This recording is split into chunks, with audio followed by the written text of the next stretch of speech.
السلام علیکم ورحمۃ اللہ وبرکاتہ۔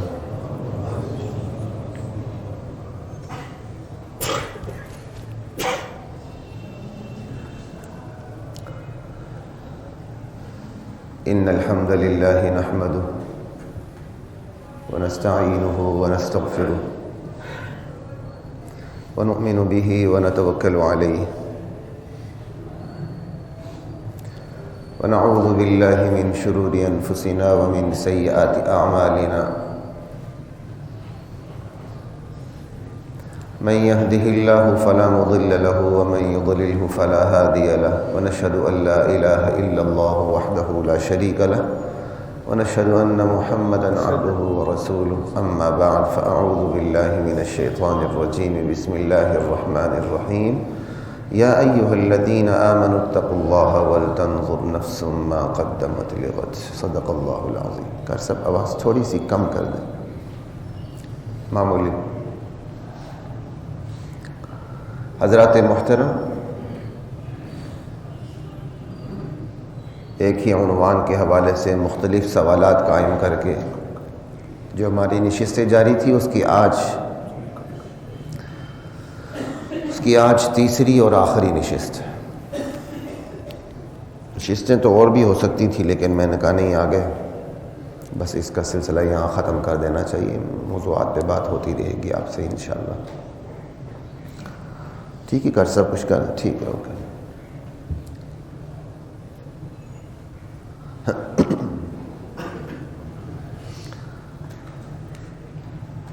اے ایمان والو، اللہ سے ڈر کے زندگی گزارو۔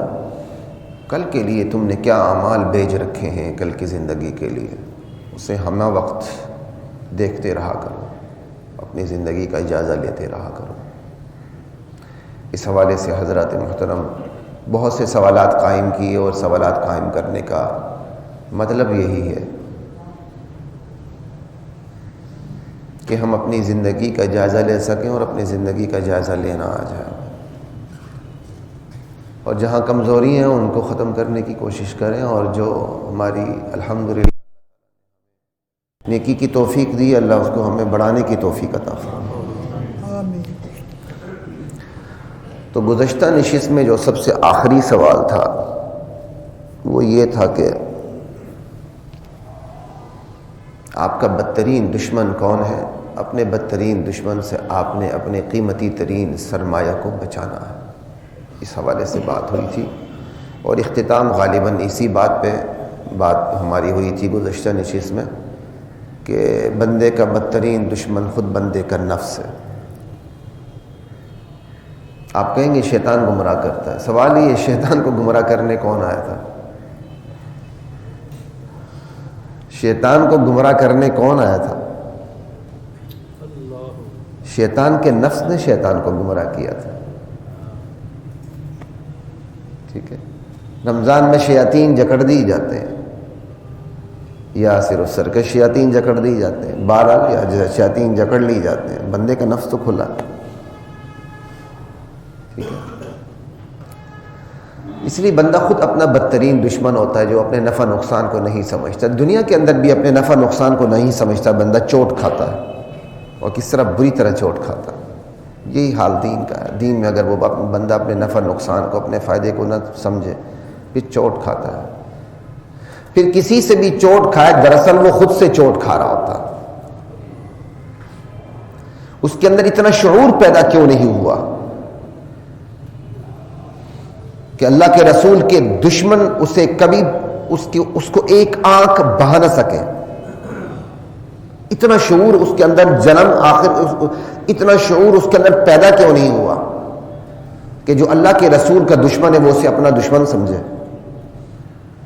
آخر اس کے اندر اتنا شعور پیدا کیوں نہیں ہوا جو اللہ کے رسول کے صحابہ کا دشمن ہے وہ انہیں اپنا بھی دشمن سمجھے، یاریاں لگاتا پھرے اور بعد میں گمراہ ہو جائے؟ تو چاہے اسے قادیانیوں نے خراب کیا ہو، چاہے دشمنان صحابہ نے خراب کیا ہو، دراصل اس نے خود اپنے آپ کو خراب کیا۔ میں خالی آواز اب بھی زیادہ ہے، شاید میں تنگ ہو رہا ہوں۔ قاری صاحب میری آواز آ رہی ہے تو ذرا آپ آ جائیں، تو آواز زیادہ ہے۔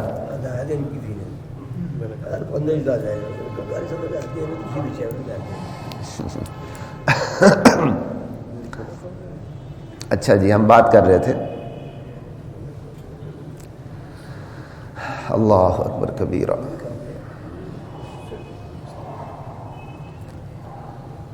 سوال یہ ہے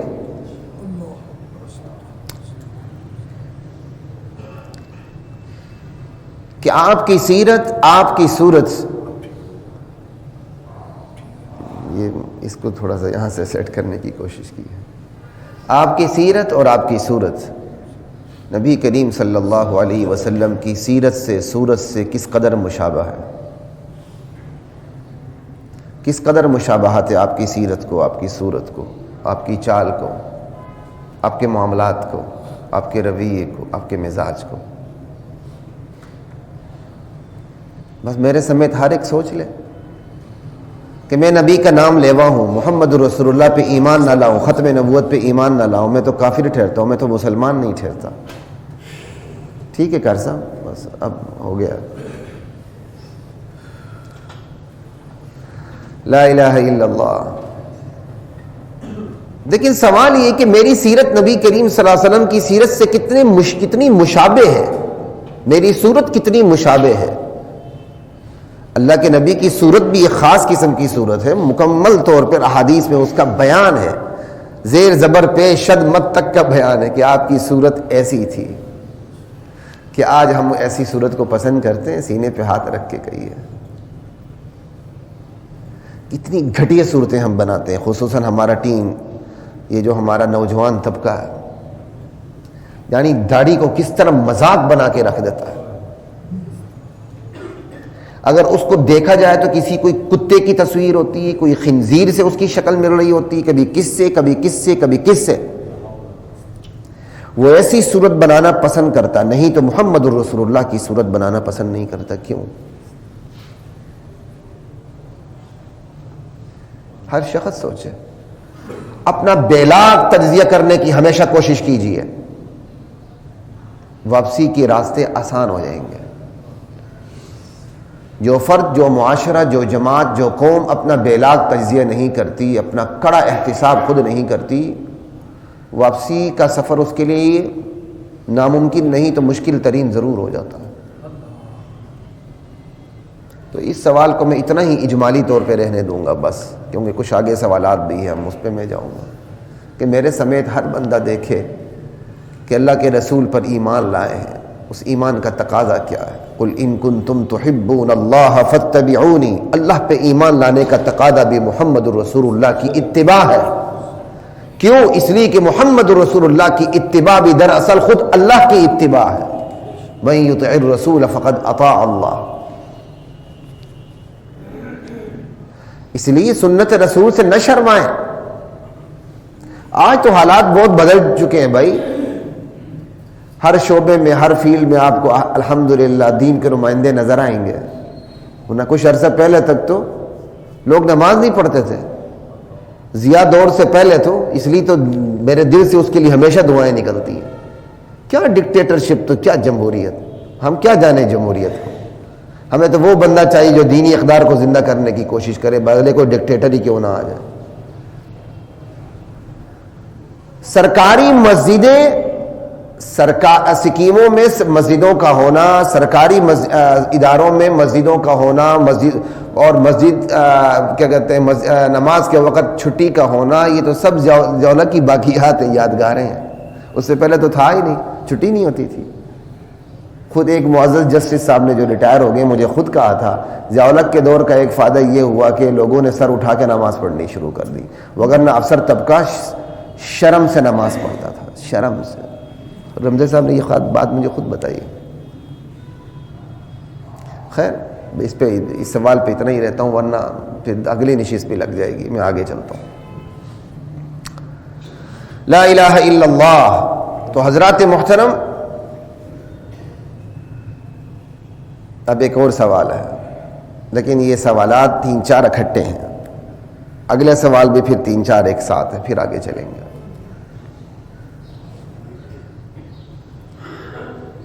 کیا اللہ نے کبھی آپ کو آواز دی ہے؟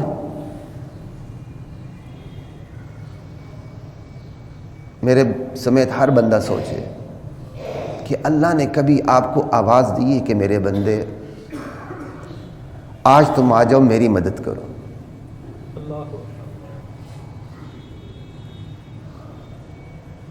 لا الہ الا اللہ. یہ سوچیے کہ اللہ نے کبھی آپ کو آواز دی ہے؟ اللہ کی پکار کانوں میں پڑی ہے میرے بندے آج آ جاؤ، آج تم نے میری مدد کرنی ہے.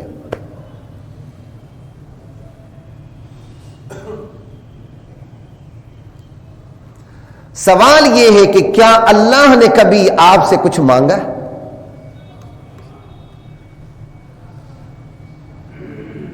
کہ میرے بندے آج تیرے دینے کا وقت ہے اور میرے مانگنے کا وقت ہے، آ جاؤ.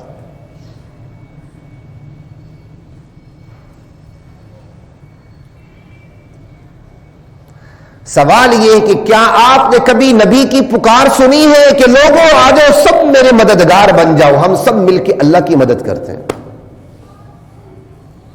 یہ باتیں میں مفت میں نہیں کر رہا، انشاءاللہ اس کی وضاحت بھی کروں گا.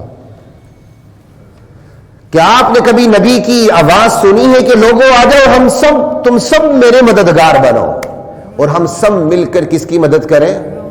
اللہ کی مدد کریں. توجہ خراب نہ کریں.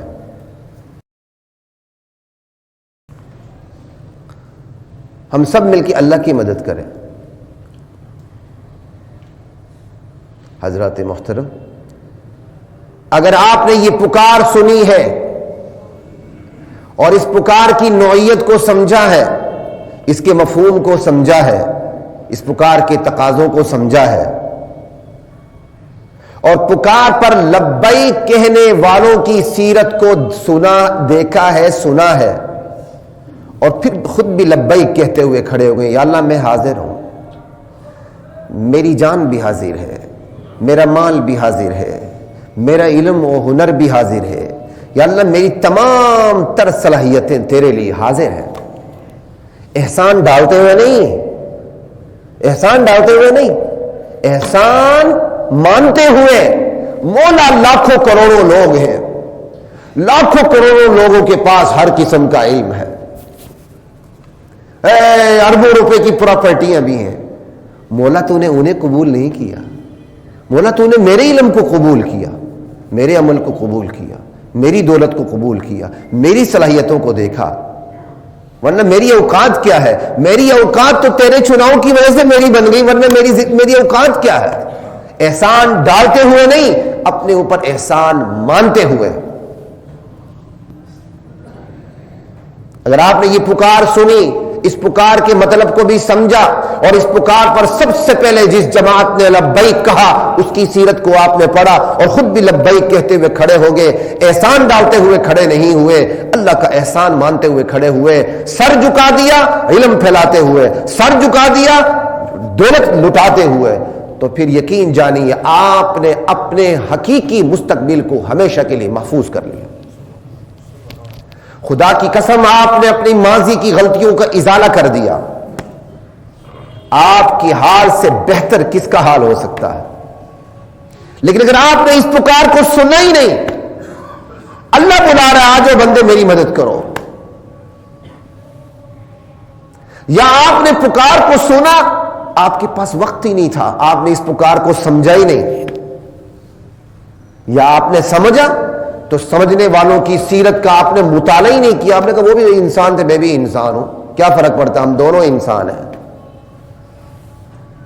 آپ نے پکار کو سنا، سمجھا، دیکھا، اس کے باوجود بھی کھڑے نہیں ہوئے، تو بخدا اس سے بڑی بد نصیبی دنیا میں نہیں ہے. تو حضرات محترم سنیے، چند حقائق کو پلے باندھ لیجئے.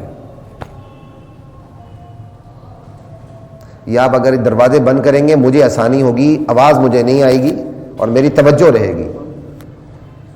الحمدللہ میں ان مقررین میں سے نہیں ہوں جو نعرے غوثیہ، نعرے رسالت، نعرے تکبیر پہ ہی ان کا پیٹرول چلتا ہے، ویسے نہیں. جتنی خاموشی میرے لیے اچھا رہتا. آپ بھی ذرا، آپ کی بھی کنسنٹریشن رہنی چاہیے.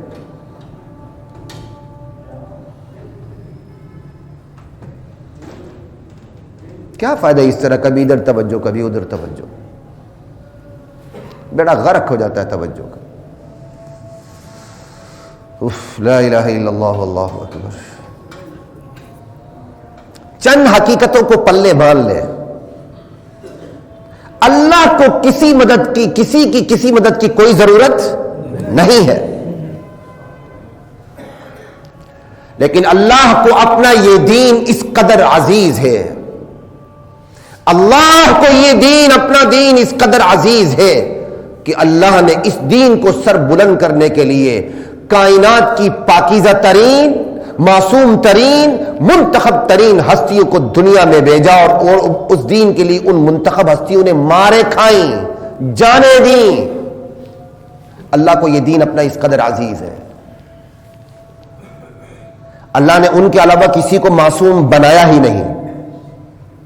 منتخب ترین، پاکیزہ ترین ہستیوں کا انتخاب کیا، جو در بدر ہوئے طائف کی گلیوں میں، مکے کی گلیوں میں، مدینے کی گلیوں میں، ہے بنی اسرائیل کے محلوں میں، فلسطین کی گلیوں میں، عراق کی گلیوں میں، شام کی گلیوں میں، عرب و عجم کی گلیوں میں در بدر ٹھوکریں کھائیں، لہو لہان ہوئے، جانیں دی اس دین کے لیے. اللہ کو اپنا یہ دین اس قدر عزیز ہے.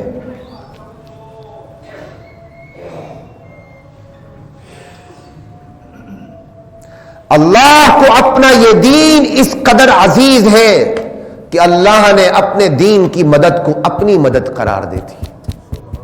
میری دین کی مدد، میرے بندوں میری مدد ہے. ان تنصروا اللہ ینصرکم. لوگو اگر تم اللہ کی مدد کرو گے اللہ تمہاری مدد کریں گے. پکار پڑ رہی ہے یہاں. اللہ تعالیٰ نے یہ نہیں کہا ان تنصروا دین اللہ ینصرکم، اگر تم اللہ کے دین کی مدد کرو گے اللہ تمہاری کریں گے. مطلب وہی ہے، اسلوب یہ نہیں ہے.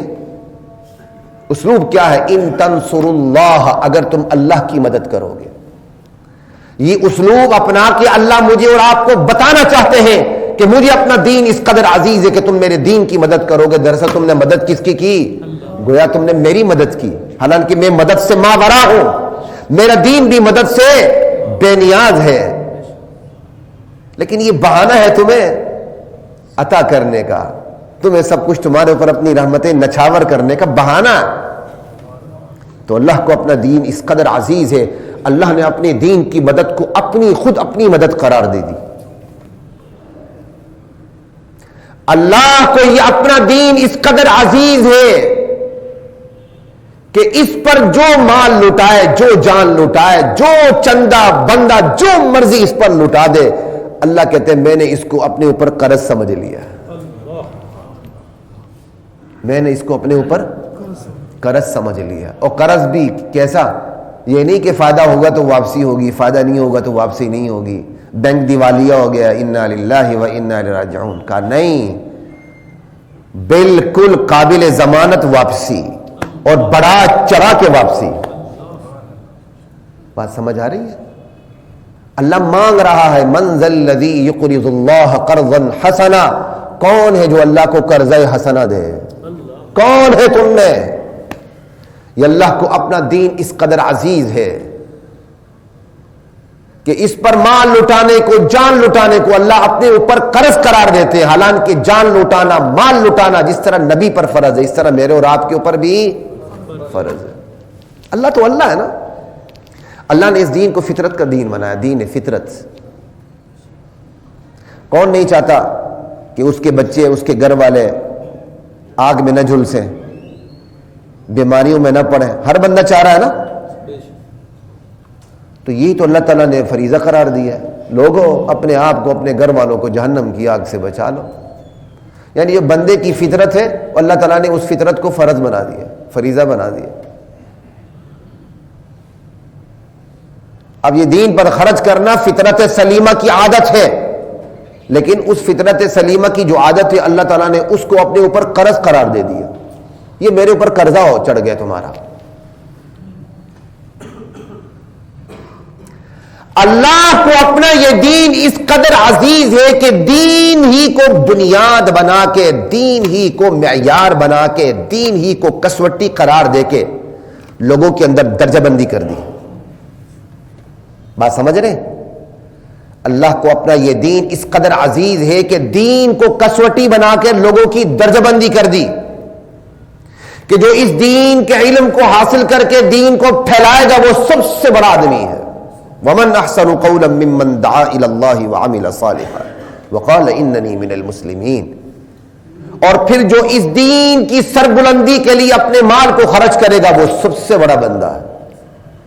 صرف یہی دو بندے دنیا کے اندر ہیں جن پر رشک کرنے کی اجازت ہے، بلکہ رشک کرنا چاہیے، اللہ مجھے بھی ایسا بنا دے.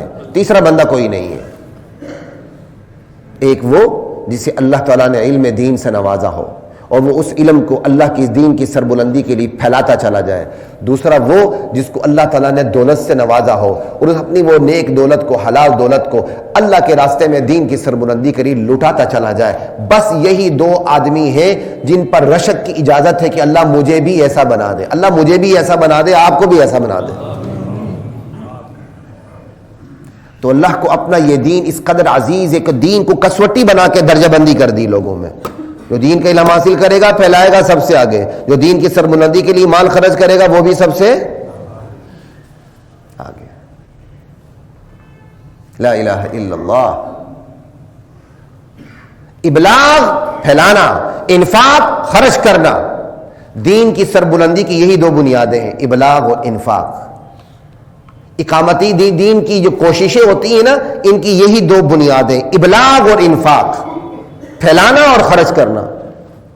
اس لیے قرآن انفقوا انفقوا انفقوا سے بھرا پڑا ہے. لا الہ الا اللہ. لیکن ہماری حالت کو دیکھ لیں، ابلاغ کا مسئلہ ہو تو نہ ہم اپنے بیٹے کو عالم دین بنانے کے لیے تیار، کھائے گا کہاں سے؟ الحمدللہ ہزاروں لاکھوں لوگوں سے اچھا کھا رہے ہیں، بڑے اطمینان سے کھا رہے ہیں، اللہ کا لاکھ لاکھ احسان ہے. کھائے گا کہاں سے؟ بیٹی کو بھی عالمہ بنانے کے لیے تیار نہیں ہے، رشتہ کہاں سے آئے گا؟ حالانکہ یہ تو آنکھوں پہ چربی چڑھی جاتی ہے، یہ تو امتحان ہے. ذرا آ کے دیکھیں آپ کو پتہ چلے یہ راستہ کتنا مزیدار ہے. ابلاغ کی حالت یہ ہے، نہ بیٹے کو عالم بنانے کے لیے تیار، نہ بیٹی کو عالم بنانے کے لیے تیار. تمنا بڑی، اللہ کے دین کا جھنڈا بلند ہو جائے، بڑی تمنا ہے. ہوائی فائرنگ ہے، خالی پھونکے ہیں. انفاق کا یہ عالم ہے، جاہلیت کی رسومات پہ وہ خرچ کرتے ہیں کہ جاہلیت دوبارہ زندہ ہو جاتی ہے. زیب و زینت پہ، آرائش پہ، زیبائش پہ، سہولتوں پہ، ہر چیز پہ. اللہ آپ کو منع نہیں کرتا، جائز درجے میں آپ جتنا مرضی خرچ کریں. آپ 10 کنال کی کوٹھی میں رہے، اللہ آپ کو منع نہیں کرتا. لیکن آپ ان تمام تقاضوں کو سامنے رکھتے ہوئے دین کے تقاضوں کو بھول جائیں تو اللہ اس کو جاہلیت قرار دیتا ہے. انفاق کا عالم یہ ہے کہ جاہلیت کے راستوں پر خرچ، دین کے راستے پر ٹکا نہیں نکلتا. نکلتا بھی ہے تو وہ اپنی مرضی اور فرعونیت کے ساتھ نکلتا ہے. میں نے 10 روپے ٹکا دیا لہذا 20 روپے کی فرعونیت میری ضرور چلے گی کیونکہ میں نے دی ہے. وگرنہ صرف لاہور کی مسجدوں کا حال دیکھ لیں جا کے، چلتی اسی کی جو پیسہ خرچ کرتا ہے. کبھی ایسا ہوا ہے امیر پیسہ خرچ کرے، غریب انتظامیہ کا صدر بن جائے اور امیر پیچھے ہٹ کے بیٹھ جائے، نہیں میں نے پیسہ خرچ کیا، میں آگے آتا بھی نہیں ہوں. شاید کوئی ایکسیپشنل کیس ہو تو ہو، وگرنہ جو خرچ کرتا ہے اسی کی چلتی ہے. اور یہی زوال کی نشانی ہے. ٹھیک ہے. انفاق کا عالم تو یہ ہے، خرچ کرتے نہیں، ٹکا جیب سے نکلتا نہیں اور آگے سے کہہ دیتے ہیں اور دیکھو جی مولوی صاحب نے مانگنا شروع کر دیا، یہ دیکھو جی مذہبی تنظیموں نے مانگنا شروع کر دیا. کس نے کہا مولوی نے مانگا؟ بھائی مولوی نے نہیں مانگا، اللہ نے مانگا ہے، رسول اللہ نے مانگا ہے، قرآن نے مانگا ہے. آپ کہتے ہیں مولوی نے مانگا؟ اللہ مانگ رہا ہے، رسول جولی پھیلا کے مانگ رہا ہے، قرآن آپ کے سامنے آپ سے مانگ رہا ہے. آپ کہہ رہے مولوی نے مانگا؟ لا الہ الا اللہ واللہ اکبر. یا جو مذہبی تنظیمیں کام کرتی ہیں، وہ کام ذرا خود کھڑے ہو کے کر لیں، پتہ چلے کس طرح وہ اپنی جان کو، اپنی آبرو کو، اپنی عزت کو، اپنے گھر والوں کی جانوں کو بھی خطرے میں ڈال کر دین کا کام کر رہے ہوتے ہیں. وہ نظر نہیں آتا کہ جی مولوی صاحب مانگ رہے ہیں. لا الہ الا اللہ. مولوی صاحب کا نمبر تو بہت بعد میں آتا ہے بھائی. اللہ مانگ رہا ہے، رسول اللہ مانگ رہا ہے، قرآن مانگ رہا ہے. ہاں مولوی اسی اللہ کی مانگ کو آپ تک پہنچا رہا ہے. مولوی یا مذہبی یا کوئی بھی فلاحی بندہ کام کر رہا ہے، وہ رسول اللہ کی مانگ کو آپ تک پہنچا رہا ہے، وہ قرآن کی مانگ کو آپ تک پہنچا رہا ہے، پھر تو ٹھیک ہے. لیکن کوئی اپنے لیے مانگ رہا ہے، اپنی جائیداد کھڑی کر رہا ہے، تو وہ مولوی نہیں، وہ تو پھر چور ہے، وہ میراثی ہے. وہ تو پھر وزیر اعظم بھی چور ہے، مولوی بھی چور ہے، سارے چور ہیں. لیکن وہی اگر مانگ جو اللہ مانگ رہا ہے آپ تک منتقل ہو رہی ہے، رسول اللہ مانگ رہا ہے آپ تک بات منتقل ہو رہی ہے، قرآن مانگ رہا ہے آپ تک بات منتقل ہو رہی ہے، تو پھر مولوی کو تانے مت نہ دے، پھر مذہبی تنظیموں کو تانے مت دے.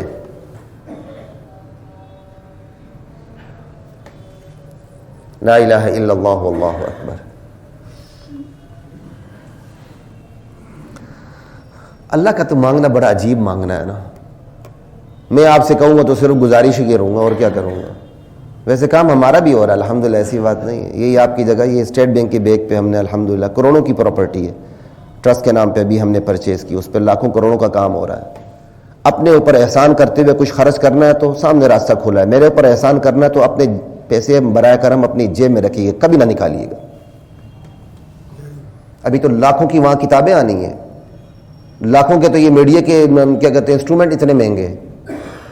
انشاءاللہ ہم یہاں کام کرے، اللہ تعالیٰ نے چاہیے. جو آپ کا بینک الحبیب ہے، بینک اسلامی البرکہ اور بینک الحبیب، اس کی گلی کے سامنے ٹکر پہ جو بلڈنگ ہے وہ ہم نے لی ہوئی ہے. اس پہ انشاءاللہ ہم نے اب کام شروع کرنا ہے. رینوویشن کوئی 2 مہینے ہو رہی ہے. 3 منزلہ عمارت ہے. اس میں اگر آپ سمجھتے، میں نے کہنا نہیں تھا، اچانک بات آ گئی تو میں نے کہہ دیا. فی الحال کوئی ارادہ نہیں تھا، لیکن آپ سمجھتے ہیں کہ آپ نے اپنی آخرت بنانی ہے، آپ اپنے اوپر احسان سمجھ کے کرتے ہیں تو اکاؤنٹیبلٹی پوری ہے الحمدللہ. کوئی میرے ذاتی نام پہ کوئی اکاؤنٹ نہیں ہے، جوائنٹ اکاؤنٹ ہے، سب کچھ ہے، اکاؤنٹیبلٹی ہے، رجسٹرڈ ہے، سارا کچھ. لیکن اپنے اوپر احسان مانتے ہو، اپنے اوپر اپنے فریضے کو سر انجام دیتے ہو. مجھے نہ دیکھیں خبردار. لا الہ الا اللہ. ہمارا بھی ڈبل کام ہوتا ہے الحمدللہ. ہم نے علم بھی پھیلانا ہے، جس نے پیسے دے اس کے نخرے بھی برداشت کرنے ہیں. 2 کام ہوتے ہیں. خیر نخرے برداشت کرنے ویسے ہمیں آسانی سے نہیں آتے ہیں، یہ اللہ کا بہت بڑا احسان ہے. بات ہو رہی تھی ابلاغ اور انفاق کے اوپر. اللہ کا مانگنا بڑا عجیب مانگنا ہے. مولوی مانگے گا، میں مانگوں گا، کہہ دو یار آپ خرچ کریں، نہیں تو آپ کی مرضی. اللہ کیسے مانگتا ہے پتہ ہے؟ اب تو آپ نے مزے سے سنا نا اللہ مانگ رہا ہے، ذرا آپ کان لگا کے سنیں. اللہ تو آپ سے پہلے بڑے پیار سے کہتا ہے میرے بندے کون ہے جو تم مجھے دے، مجھے قرضہ دے، میں بڑا چڑھا کے اسے واپس کروں گا. بندہ پھر بھی ٹس سے مس نہیں ہوتا. اللہ کہتے انفقوا مما رزقناکم، جو دیا تمہارا نہیں میرا ہے، خرچ کرو. شاباش. بات برابر ہو رہی ہے. جو اپنی اوقات بھول جاتا ہے اس کو اللہ اس کی اوقات یاد دلا دیتے ہیں. اللہ کا بڑا عجیب نظام ہے. اللہ تعالیٰ نے بندے کی فطرت کو دیکھتے ہوئے ہر طرح کا کلام کیا ہے. ایک یہ کلام بھی ہے من ذا الذی یقرض اللہ قرضا حسنا، کون ہے جو مجھے قرضہ حسنا دے. اور ایک یہ بھی ہے یا ایھا الذین آمنوا، ایمان والو، انفقوا، خرچ کرو. کس میں سے؟ اپنی جیب سے. کا مما رزقناکم، میرے دیے ہوئے میں سے، تمہارا کچھ بھی نہیں ہے. بات سمجھ آ رہی ہے؟ جب میں نے دیا اس میں سے، تمہارا کیا ہے؟ تمہارے پلے کیا ہے؟ تمہارا اتنا ہی امتحان ہے، تمہارے ہاتھ میں دے دیا ہے بس، ورنہ تمہارے پلے کیا ہے؟ تم مرتے نہیں ہو، وارثوں کے حقوق چمٹ جاتے ہیں آ کے. تم اتنے مجبور ہو جاتے ہو کہ 1/3 سے آگے تمہاری نصیحت چلتی نہیں، وصیت چلتی نہیں ہے. تمہارا ہے کیا؟ اس پر بھی بس نہیں. کا کون ہے قرضہ دے؟ 1. شاباش خرچ کرو. 2. تیسرا یوم یحما علیہا فی نار جہنم فتقوی بہا جباہہم وجنوبہم وظہورہم ھذا ما کنزتم لانفسکم فذوقوا العذاب فذوقوا ما کنتم تکنزون. جن سونے جواہرات کو, دولت کو, بینک بیلنسوں کو لے کے تم بیٹھے ہوئے اور سانپ بن کے بیٹھے اور خرچ کرنے کے لیے تیار نہیں ہو اللہ کے راستے میں, یہ اسی سونے چاندی کو لے کر قیامت کے دن تپایا جائے گا تمہاری پیٹھوں پر اور تمہارے چہروں پر ملا جائے گا. کیا انداز ہے اللہ کا. اللہ نے مانگا بھی, اللہ نے مطالبہ بھی کیا, اللہ نے دھمکی بھی دے دی. کوئی سمجھ آ رہی ہے؟ صرف ایک ہی بات کو مزے مزے سے نہ سنیں. باپ بچے کو پہلے بڑے پیار سے کہتا ہے, بچہ بیٹا ایسا نہیں کرتے, ایسا نہیں کرتے, ایسا نہیں کرتے, پھر تھوڑی سی آنکھیں بھی دکھا دیتا ہے اور پھر ہاں جی پھر لگا بھی دیتا ہے. اللہ کہتا ہے اللہ مانگ رہا ہے خرچ کرو, پھر اللہ مطالبہ کرتا ہے, پھر بھی اللہ پھر دھمکی دیتا ہے. اللہ لا الہ الا اللہ. آگے چلتے ہیں حضرات محترم, کا وقت ہے تو بس ایک بات یاد رکھیے گا, جب بھی کوئی مانگ رہا ہو اگر وہ اللہ کے لیے مانگ رہا ہے, اللہ کے دین کی سربلندی کے لیے مانگ رہا ہے, تو یہ نہ سوچے وہ مانگ رہا ہے. کون مانگ رہا ہے؟ اللہ مانگ رہا ہے. کون مانگ رہا ہے؟ محمد رسول اللہ مانگ رہے ہیں. کون مانگ رہا ہے؟ قرآن مانگ رہا ہے. جب یہ تصور کریں گے نا تو آپ کے اندر خرچ کرنے کا وہ شوق, وہ حوصلہ پیدا ہوگا کہ آپ تصور ہی نہیں کر سکتے. پھر جب یہ سوچ کے آپ دیں گے نا اللہ مانگ رہا ہے, میں اللہ کو قرضہ دے رہا ہوں, اللہ دنیا میں ایسا بڑا چلا کے واپس کر دیں گے, وہ رحمتیں, وہ عنایتیں, وہ برکتیں, وہ وسعتیں نچھاور کر دیں گے کہ آپ کہیں گے کاش میں نے 10 سال پہلے یہ کام کیا ہوتا. وَمَن يَتَّقِ اللَّهَ يَجْعَل لَّهُ مَخْرَجًا وَيَرْزُقْهُ مِنْ حَيْثُ لَا يَحْتَسِبُ. اللہ وہاں سے دیں گے جہاں سے بندے کو گمان تک نہیں ہوتا. اب آگے چلتے ہیں جی, وقت بھی کم ہے, کیا کروں. سوال یہ ہے, اب فہم دین کے حوالے سے سوال ہے, آپ نے دین کو سیکھا ہے, کس بنیاد پہ سیکھا ہے؟ آپ نے دین کو سیکھا ہے دین سے متاثر ہو کے, ایک. آپ نے دین کو سیکھا ہے دیندار سے متاثر ہو کے, دو. آپ نے دین کو سیکھا ہے دنیا دار سے متاثر ہو کے. تو یہ آخری بات بڑی کمزور بنیاد ہے, پہلی دونوں درست ہیں. اگر آپ نے دین کو سیکھا ہے دین ہی سے متاثر ہو کے تو آپ بڑے خوش قسمت ہیں. اگر آپ نے دین کو سیکھا ہے کسی دیندار سے متاثر ہو کے پھر بھی ٹھیک ہے. اگر آپ کو کوئی دین کی بات بھری لگی ہے کیونکہ فلاں دنیا دار نے اس کام پہ عمل یہ کام کر دیا تھا, اس کا مطلب آپ کو دین سے کوئی رغبت نہیں ہے, آپ تو زمانے کے تقاضوں اور فیشن پہ چلے. آپ نے دیکھا کہ آپ کے لیڈر نے اس پہ عمل کیا تھا لہٰذا آپ نے اس پر عمل کر لیا.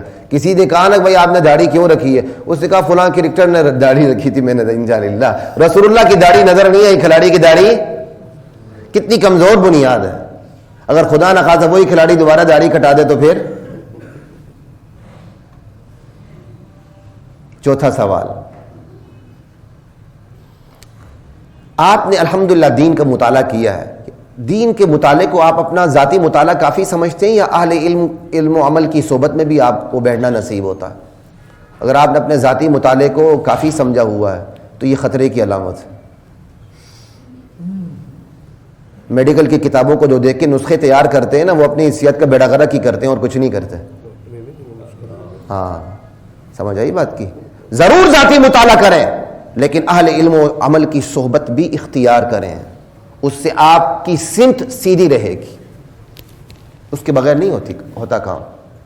وقت مختصر ہے, اب اس کو میں مختصر کرتا جا رہا ہوں کیونکہ میری کوشش ہے یہ آج آخری میری نشست ہو اس حوالے سے. لا الہ الا اللہ واللہ اکبر. اگلا سوال, آپ کو خالص دین پسند ہے یا ملاوٹ والا دین پسند ہے؟ خالص دین کی نشانی یہ آپ کی مرضی نہیں چلتی. ملاوٹ والے دین کی نشانی ہے کہ آپ بس ایک کام کر بیٹھتے ہیں اس کے بعد تلاش کرتے ہیں کہیں سے مجھے اس کی دلیل مل جائے. جیسے نہیں ہوتا 3 طلاقیں دینے کے بعد لوگ حلالے کے پیچھے پڑ جاتے ہیں, نعوذ باللہ. نہ ہو تو کم سے کم اہل حدیث تو ہو ہی جاتے ہیں, وہ بیچارے ان کے پاس بڑا اچھا شکار مل جاتا ہے حنفی کو غیر مقلد بنانے کا.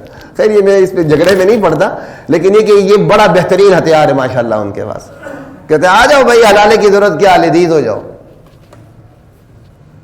خیر بات اتنی ہے, میں جو سمجھانے کا مطلب ہے وہ اتنا ہی ہے کہ آپ کو ملاوٹ والا دین پسند ہے. ملاوٹ والے دین میں اپنی مرضی چلتی ہے. آپ نے ایک بلنڈر مار دیا اس کے بعد آپ اس کو کور کر رہے ہیں, آپ تلاش کر رہے ہیں کسی طرح مجھے اس کی سند مل جائے بس میں مطمئن ہو جاؤں. یا آپ نے کسی کہیں سے بھی جس طرح پیٹ میں درد ہوا کوئی بھی پھکی اٹھا کے کھا لی, بیڑا غرق کر دیا. کوئی بھی دین کا مسئلہ پیش آئے کسی سے بھی پوچھ لیا. تو کوئی بھی آنکھ بند کر کے پھکی کھائے تو میدے کا بیڑا غرق ہوگا نا. تو آنکھ بند کر کے دین کی پھکی کھائیں گے تو بیڑا غرق نہیں ہوگا. کیوں میں نے اور آپ نے دین کو اتنا سستا بنا لیا؟ لا الہ الا اللہ. اگلی بات، الحمدللہ آپ کو دین کی سمجھ حاصل ہے. سوال یہ ہے کہ آپ کو جو دینی سمجھ حاصل ہے، دینی بصیرت حاصل ہے، اس کا لیول کیا ہے، اس کی سطح کیا ہے؟ انتہائی علمی لیول ہے، یا سطحی لیول ہے، یا ٹرانسلیٹڈ ہے؟ ایک علمی لیول ہے کہ الحمدللہ آپ نے قرآن و حدیث کو سمجھنے کے لیے جتنے علوم ہیں ان کو آپ نے پڑھ لیا ہے، سمجھ لیا ہے.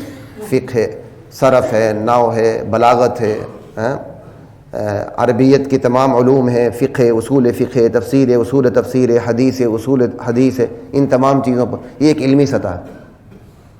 یا آپ کی ایک سطحی سطح ہے کہ چند الفاظ آپ کو عربی کی شدھ بدھ آتے ہیں، ساتھ آپ ترجمہ پڑھ لیتے ہیں بس. یا وہ بھی نہیں ہے، ٹرانسلیٹڈ ہے، آپ نے کیا کہتے ہیں کسی اردو ورژن کو لیا ہوا ہے اور آپ اس کو دیکھ کے دین کو سمجھ رہے ہیں. کون سی سطح ہے؟ بہرحال جو بھی سطح ہے بڑی مبارک سطح ہے، لیکن آپ کو اس سطح کی حد بندیوں کا پتہ؟ مثال کے طور پر علم کی ایک اجتہادی سطح ہے، غیر مجتہد وہاں نہیں پہنچ سکتا. ٹھیک ہے، دین کی سمجھ کی ایک علمی سطح ہے کہ غیر عالم وہاں تک نہیں پہنچ سکتا. ایک سطحی سطح ہے، نو ہاؤ شدھ بدھ. بس ہمارے معاشرے کا مسئلہ یہ ہے، یہاں دین کی کوئی سطح نہیں ہوتی، لیکن جو جس سطح پر آتا ہے وہ ساری سطح کراس کر کے جب تک مجتہد بننے کا دعویٰ نہیں کرتا اسے چین نہیں آتا. وہ کہتا ہے بس ہم چمن دگرے نیس، مجھ جیسا دنیا میں پیدا ہی نہیں ہوا. میں یوٹیوب پہ ایک کلپ چڑھا دیا اور سب پہ تنقید کر دی، تیروں کی بارش کر دی، ریٹنگ لے لی، عام ادھر ادھر کر کے مشہور ہو گئے. بصیرت کی کوئی سطح نہیں ہوتی، اور جب سطح پہ آنے لگتے تمام چیزوں کو کراس کر جاتے ہیں. حالانکہ یاد رکھیے، جسے دین کی بصیرت حاصل نہیں وہ اگر دین کی بصیرت کا دعویٰ کرے، اللہ ذوالجلال کی قسم دین بیزاری سے بڑھ کر گناہ ہے. یہ یعنی جسے دین کی بصیرت حاصل نہیں وہ دین کی بصیرت کا دعویٰ کرے تو یہ دین بیزاری سے بڑھ کر گناہ ہے. کیوں؟ جرم کی بنیاد ہمیشہ دین بیزاری نہیں ہوا کرتی، دین کی سمجھ کی کمی بھی ہوا کرتی ہے. آپ نے بصیرت کا دعویٰ کر دیا، آپ کو پتہ نہیں ہے، لوگ آپ سے مسئلہ پوچھنے آ گئے، آپ نے غلط بتا دیا، آپ خود نہیں ڈوبے، سب کو لے کے ڈوبے. سمجھ آئی بات کی؟ ان چیزوں کو ذہن میں رکھا کریں. دین جرم کی بنیاد ہمیشہ دین بیزاری نہیں ہوتی. جرم کی بنیاد دینی بصیرت میں کمی بھی بنا کرتی ہے. بندہ دین کے حوالے سے کم فہم ہوتا ہے لیکن بڑا مخلص ہوتا ہے اور اخلاص میں ایسا بلنڈر مارتا ہے کہ پوری امت کا ستیہ ناش کر دیتا. بڑی عبرتناک مثالیں ہیں اس کی. چند مثالیں دیتا ہوں پھر بات بھی ختم ہو رہی ہے، 5 منٹ ہے.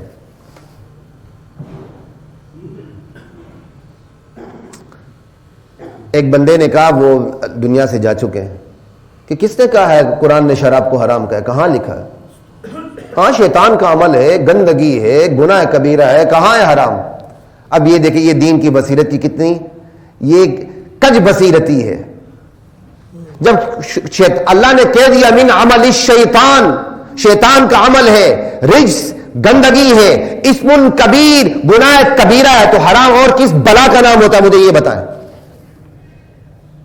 خود شراب پینی، کہنا قرآن میں کہاں لکھا ہے شراب حرام ہے؟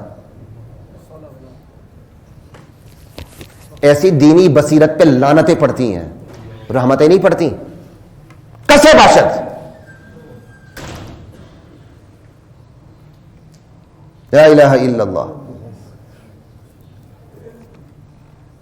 جب میں پی ایچ ڈی کر رہا تھا تو ہمارے ریکٹر نے کہا تھا، کہتا قرآن میں کہاں لکھا ہے ٹائی حرام ہے؟ حالانکہ ٹائی پہ بات ہی نہیں ہے کوئی بات، تو قرآن میں کہاں لکھا ہے؟ اب ہر چیز کے لے کے قرآن کے پیچھے پڑ جانا، قرآن میں کہاں لکھا ہے؟ بھائی اصول کوئی چیز ہوتے ہیں. اب میں اگر ان کو جواب دیتا تو بات بڑی لمبی ہوتی. میں تو اسٹوڈنٹ، وہ تو میرے استاد، پھر یونیورسٹی کا ریکٹر، جب مرضی چھٹی کروا دے. تو میں نے کہا نہیں، ڈیفینسو ہونے کا ایک اور طریقہ ہے کہ تھوڑا سا میں ڈیفینسو افینس پہ اترا ہوں. تو میں کہا چوہا مینڈک حرام ہے، قرآن میں کہاں لکھا ہے؟ چوہا حرام ہے، کہاں لکھا ہے قرآن میں؟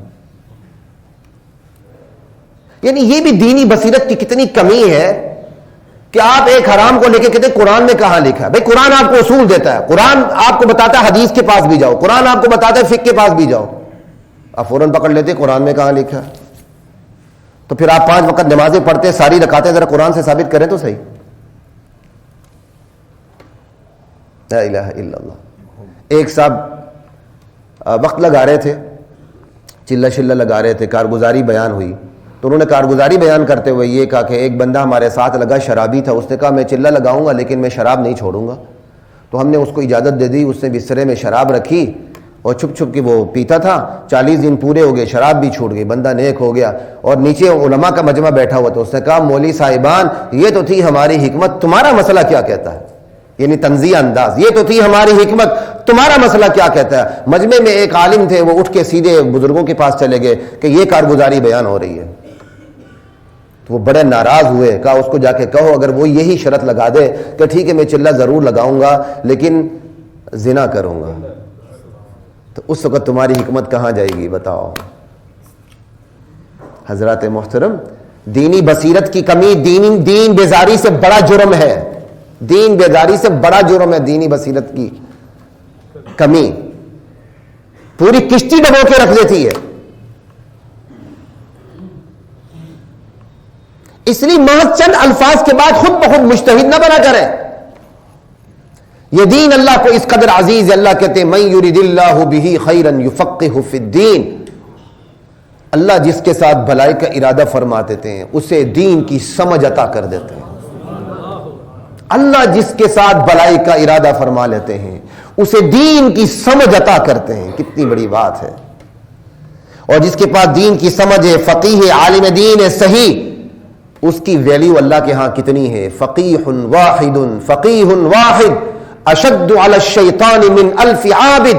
ایک دین کی صحیح سمجھ بوجھ رکھنے والا عالم دین 1000 اشد علی الشیطان من 1000 عابد, شیطان پر 1000 عبادت گزاروں سے زیادہ بھاری ہوتا ہے. یہ ہے دین کی سمجھ. حدیث میں یہاں تک بھی ہے قیامت کا دن ہوگا, بندے آئیں گے اعمال لے کے, نماز بھی پڑھی ہوگی, روزہ بھی رکھا ہوگا, زکوٰۃ بھی دی ہوگی, حج بھی کیا ہوگا, عمرے بھی کی ہوں گی. اللہ کے نبی نے ڈھیروں ساری نیکیاں گنوا دی. کہا لیکن جو اس کا صلہ ملے گا نا اس کو دین کی سمجھ بوجھ کی بنیاد پہ ملے گا. اس کو دین کی سمجھ بوجھ کتنی تھی. یہ دین کی سمجھ بوجھ کتنا نازک کام ہے, کتنا اہم کام ہے, اور ہم نے اس دجالی میڈیا کے تھرو اس کو ہم نے کتنا ہلکا اور سستا بنا دیا ہے. اب وقت نہیں, آئندہ نشست آخری ہوگی انشاءاللہ. وآخر دعوانا الحمدللہ رب العالمین.